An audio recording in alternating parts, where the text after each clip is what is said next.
नमस्ते विद्यार्थियों, आज हम घटक 3 प्राकृतिक संसाधनों के गुणधर्म में पानी के गुणधर्म का अध्ययन पिछले भाग में किया था। उसके आगे का भाग हम अब देखेंगे।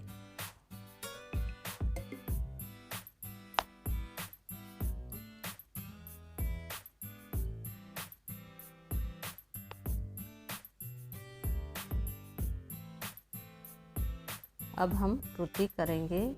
एक बाल्टी लेंगे, उसमें पानी भरेंगे, उसमें बहुत सारी वस्तुएं डालेंगे। ठीक है, जैसे पेंसिल, शार्पनर, रबड़ बैंड, चम्मच, ठीक है, डिवाइडर, रबर, स्केल, ऐसे आप वस्तुएं उस पानी में डालेंगे। फिर हम लोग एक एक वस्तु डालते समय जो नीचे जो पानी के तल में बैठती है उस पर और जो पानी में तैर रही है उनकी सूची, यानी जो डूब जाती है और जो तैरती है उनकी यहाँ हम सूची तैयार करेंगे। ठीक है, अब दूसरा और आगे की कृति, एक बर्तन लेंगे, उसमें थोड़ा पानी लेंगे। ठीक है, और पानी में हम क्या डालेंगे? बर्फ़ के कुछ टुकड़े। तो हम देखेंगे जो बर्फ़ के टुकड़े डाले उस पर का हम जब निरीक्षण करते हैं तो हमें क्या दिखता है? वो तैरते हुए। तो ये बर्फ़ पानी में क्यों तैरती है? क्योंकि जो बर्फ़ है ये पानी से हल्की होती है, जिसके कारण वो पानी में तैरती है। जब पानी जमकर बर्फ़ में बदलता है तब वह अपने मूल रूप की तुलना में हल्का होती है। पानी जमते समय अर्थात उसका ठोस अवस्था में रूपांतर होते समय उसका आयतन बढ़ता है और बर्फ़ का घनत्व कम होता जाता है, इसलिए बर्फ़ के टुकड़े पानी पर तैरते हैं। यानी जब ये जो पानी है, जब ये बर्फ़ का रूप धारण करती है तो क्या होता है? इसका आयतन बढ़ता है लेकिन इसका घनत्व कम होते जाता है। यानी पानी भारी होती है, उसी पानी में जब अगर हम बर्फ़ के टुकड़े रखें हल्की हो जाती, हल्के होने के कारण वो तैरती है। यानी जब इसका आयतन बढ़ता है तो लेकिन इसका घनत्व कम हो जाता है। ठीक है, इसलिए ये जो बर्फ़ है पानी का ही रूप है, लेकिन जब वह बर्फ़ रूप धारण करती है तो वह पानी से हल्की हो जाती है, यानी इसका आयतन बदल जाता है।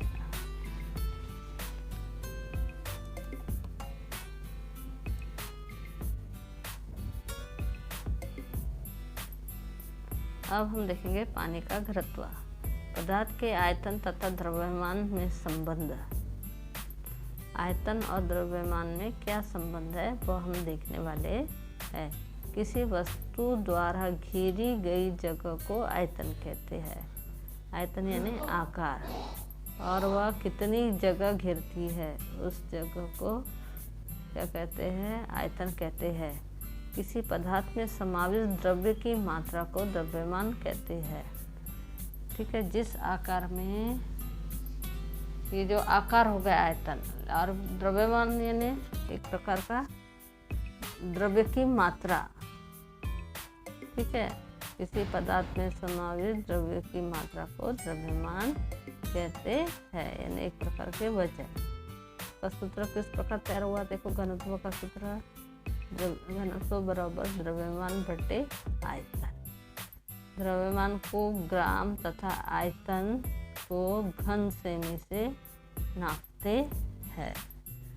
द्रव्यमान को ग्राम तथा आयतन को घन सेमी से नापते हैं। घनत्व निकालते समय ग्राम और घन सेमी को क्या करना पड़ता है?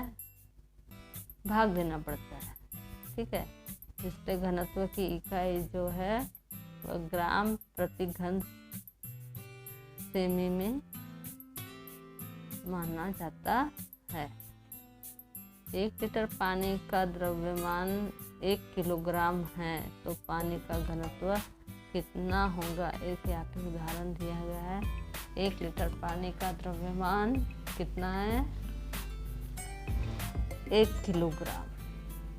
1 लीटर पानी का द्रव्यमान 1 किलोग्राम है तो पानी का घनत्व कितना होगा। तो ये जो यहाँ पर सूत्र के अनुसार हम उसको रखेंगे और उसके बाद जो उत्तर आएगा वो पानी का घनत्व होगा।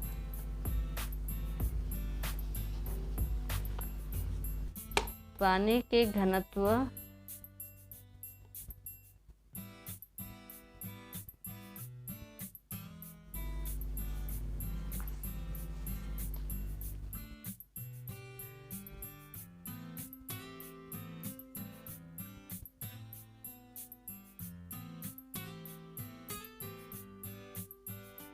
ये जो चित्र दिख रहा है इसके बारे में मैं पहले बताऊंगी। ये है पानी का असंगत व्यापार। आपने देखा होगा सामान्य रूप से पदार्थ का तापमान कम करने से, ठीक है, कम करने से उसका घनत्व बढ़ता है। सामान्य रूप से जो कोई भी पदार्थ हो, चाहे वो तेल हो, दूध हो, ठीक है, जो लिक्विड पदार्थ है उनका जो घनत्व बढ़ता है और आयतन कम होता है। सामान्य रूप से पदार्थ का तापमान कम करने से उसका घनत्व बढ़ता है और आयतन कम होता है। परंतु पानी का अपवाद है। अब अपवाद कौन सा है वो हम देखेंगे। 1 गिलास भर पानी में 5 से 10 मिनट तक फ्रीजर में रखो। 1 गिलास भर के पानी में, और उस गिलास को कहाँ रखेंगे हम, फ्रीजर में 5 से 10 मिनट तक।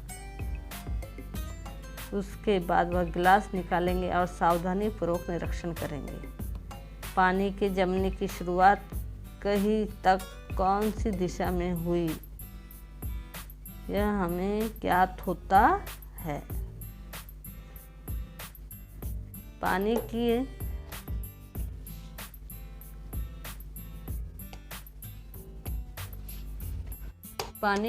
के घनत्व की एक विशेषता है। सामान्य तापमान का पानी ठंडा होने से उसका घनत्व सामान्य द्रव्यों की तरह बढ़ता है। पानी के घनत्व की एक विशेषता है, ठीक है। सामान्य तापमान का पानी ठंडा होने पर उसका घनत्व सामान्य द्रव्यों की तरह बढ़ता है, परंतु पानी का तापमान 4 डिग्री सेल्सियस से कम होने पर पानी का घनत्व कम होते जाता है। अर्थात 4 डिग्री सेल्सियस तापमान पर पानी का घनत्व सर्वाधिक होता है।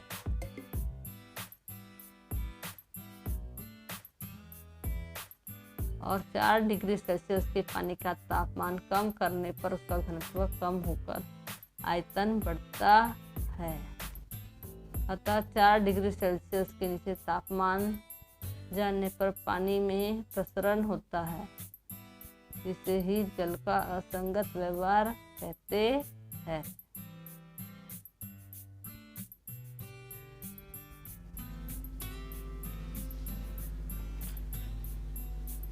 देखो आपने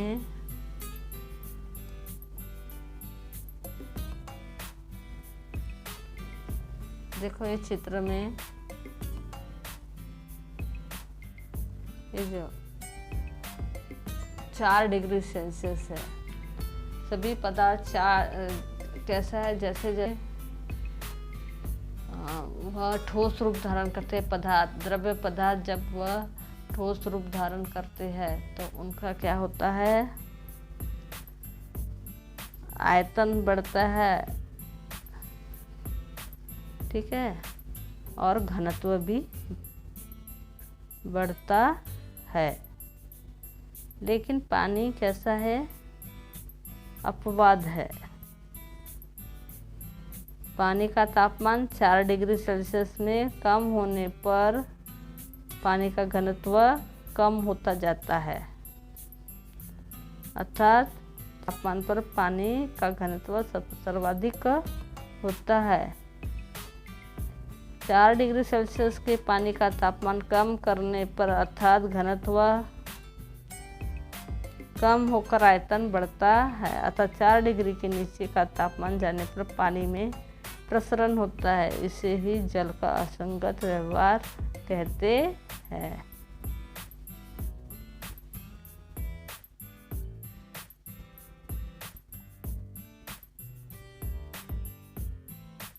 दिख रहा है आपको?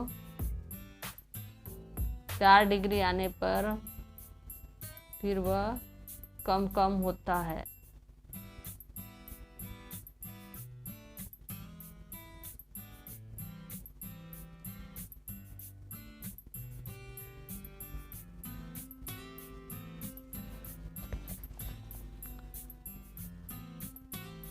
अत्यधिक ठंडे प्रदेश में नदी तालाब जमने पर भी जलचर जीवित क्यों रहते हैं? आपको पता चल गया कि ऊपरी परत बर्फ होती है लेकिन नीचे पानी होता है, क्योंकि पानी के गुणधर्म के हिसाब से जब ऊपर बर्फ बन जाती है तो वो क्या हो जाती है, कुचालक हो जाती है, जिसमें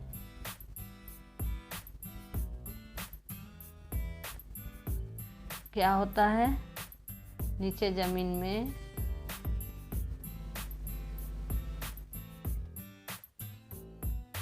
पानी की जो बर्फ की लेयर है वो प्रवाहित नहीं होती, उसमें ऊष्मा, जिसके कारण नीचे का पानी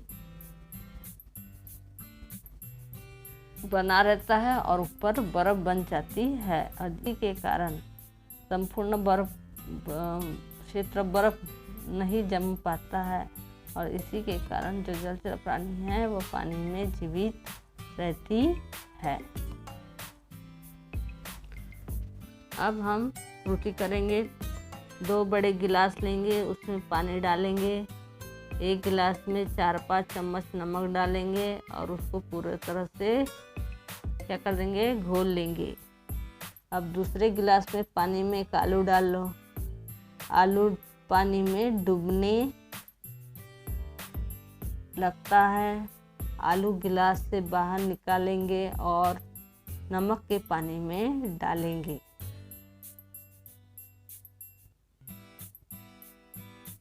पानी में नमक घुलने के कारण पानी के घनत्व में वृद्धि होती है और इससे बढ़े हुए घनत्व के कारण आलू में तैरने लगता है।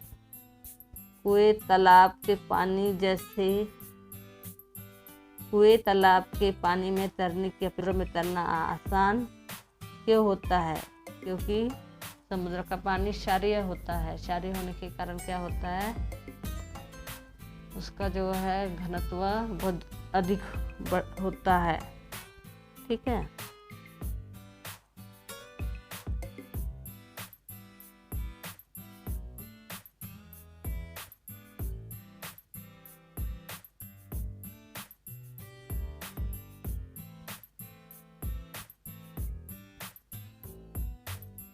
गिलास में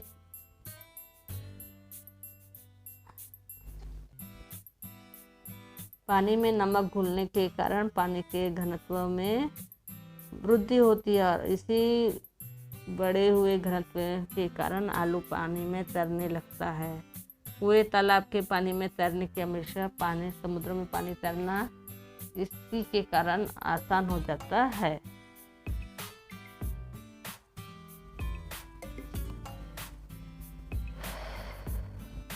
गिलास के पानी में नमक डालने पर वह घुलता है और दिखाई नहीं देता है। इस कारण नमक का अदृश्य होना यानी निश्चित रूप से क्या करता है, पानी के घनत्व को बढ़ाता है। पानी में नमक के कण घुलते समय फैलते हैं, धीरे धीरे ये कण छोटे होते अंत में दिखाई नहीं देते।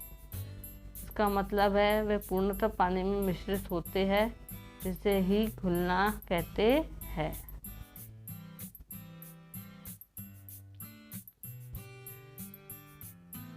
है। जो पदार्थ घुलता है उसे विलेय कहते हैं, जैसे नमक। फिर से देखिए, जो पदार्थ घुलते हैं विलेय कहलाते हैं।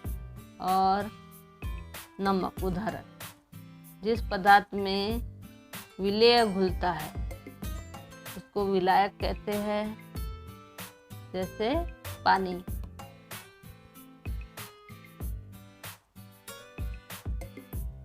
जब विलेय और विलायक एक दूसरे में पूर्ण रूप से मिश्रित होते हैं उसे विलायक कहते हैं।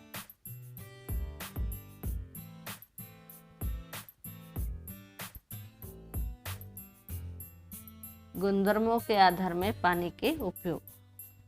पानी का प्रवाहनीयता के कारण उसका उपयोग जल यातायात के लिए किया जाता है। ऊंचाई से नीचे गिरने वाले पानी का उपयोग करके जनित्र की सहायता से विद्युत का निर्माण किया जाता है। उत्तम शीतक होने के कारण गाड़ियों में रेडिएटर्स की तापमान को नियंत्रण करने के लिए पानी का उपयोग किया जाता है। पानी में अनेक प्रकार के खाद्य घुलते हैं। पानी सार्वत्रिक विलायक है।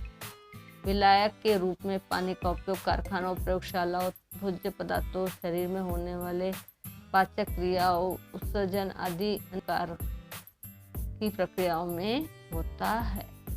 नहाना, कपड़े धोना, बर्तन साफ करना आदि के लिए पानी का उपयोग किया जाता है।